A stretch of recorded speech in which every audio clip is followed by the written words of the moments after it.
बिस्मिल्लाहिर्रहमानिर्रहीम। अस्सलाम वालेकुम। Welcome to my YouTube channel जाके पाकिस्तान के। तो आज हम बना रहे हैं मज़ेदार सा क्रिस्पी सा परोठा, जो कि बच्चों बड़ों सबका बहुत ही फेवरेट होता है और बहुत ही मज़े का बनता है। तो इसके लिए हम कोई अलग से आटा नहीं बनाएंगे, जो हमारे घर का नॉर्मली ही आटा बना हुआ है, गूंदा हुआ है, हम उसी से इसको रेडी करेंगे। तो वीडियो स्टार्ट करने से पहले हमारे चैनल को लाइक कर दें, सब्सक्राइब कर दें और बेल आइकन को दबा दें, ताकि हर आने वाली नई वीडियो सबसे पहले आपको मिले। वीडियो करते हैं स्टार्ट और देखते हैं हम इसको किस तरह से रेडी करेंगे। सबसे पहले हमने 2 पेड़े ले लिए छोटे छोटे से। इसको हम साथ ही हमने लेना है ज़ीरा और धनिया, सब्ज़ धनिया कटा हुआ, सब्ज़ मिर्च और एक चॉप किया हुआ प्याज। पहले हम पेड़े को हाथ से बेल लेंगे।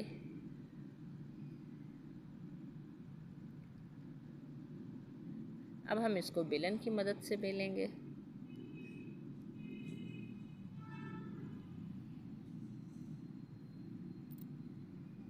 आप चाहें तो इसको हाथ से भी बड़ा कर सकते हैं। तो बस इतनी ही रोटी हमने इसकी बेलनी है और इसके ऊपर हम लगा देंगे घी। आप चाहे तो कुकिंग ऑयल भी लगा सकते हैं या देसी घी भी लगा सकते हैं। मैंने वनस्पति घी ही ऊपर लगाया है। थोड़ा सा ऊपर से आटा डाल देंगे, खुश्क आटा, साथ में हम ज़ीरा डाल देंगे और धनिया डाल देंगे, कुटा हुआ खुश्क धनिया। साथ ही हम इसमें सब्ज़ मिर्च डाल देंगे और सब्ज़ धनिया डाल देंगे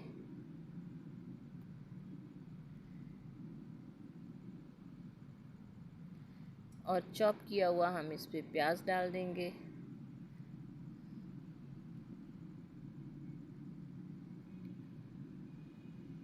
थोड़ी सी हम इस पे डालेंगे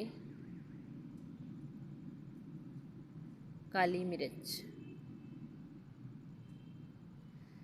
साथ ही हम इस पे थोड़ी सी सुरख मिर्च डाल देंगे,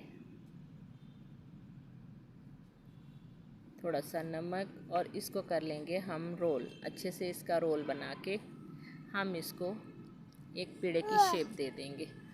पेड़ा हमने इसका बस इसी तरह से रोल कर लेना है छोटा सा।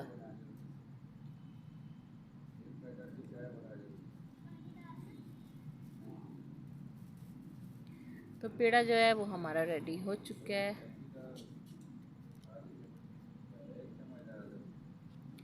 दोनों पेड़े मैंने रेडी करके रख लिए हैं। अब हम इसकी बेल लेंगे रोटी। पहले हम इसको बेलेंगे हाथ की मदद से।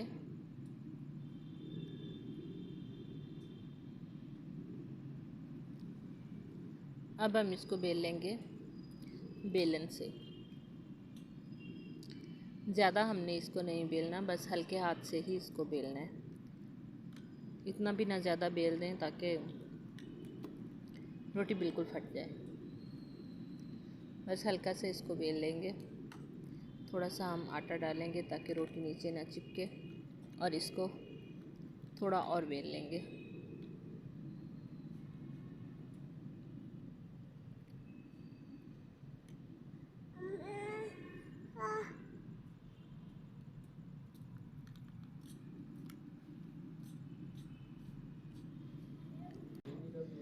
रोटी हमारी बेल के जो है वो रेडी हो चुकी है। दूसरी तरफ से मैंने तवा जो है वो गर्म होने के लिए रख दिया था, तो वो भी हमारा गर्म हो चुका है। अब हम इसके ऊपर डाल देंगे अपना बेली हुई रोटी और इसको थोड़ी देर पकाएंगे। साइड इसकी चेंज कर देंगे और इसके ऊपर थोड़ा सा घी लगा देंगे ताकि अच्छे से रोटी पक जाए। बस हमने इसी तरह से इसको पका लेना है। साइड चेंज करते जाना है और इसको हमने पका लेना है। तो माशाल्लाह हमारी रोटी जो है कितनी अच्छी रेडी हो गई है। तो दूसरी भी मैंने बना ली है। तो आप देख सकते हैं कितनी अच्छी रोटी हमारी रेडी हुई है और कितनी क्रिस्पी बनी है। ये देखिए कितनी प्यारी लग रही है और बहुत ही मज़े की बनी। अगर आपको हमारी वीडियो अच्छी लगती है तो इसे लाइक और शेयर ज़रूर कीजिएगा। नई वीडियो तक हमें दीजिए इजाज़त। अल्लाह हाफ़िज़। अस्सलाम वालेकुम।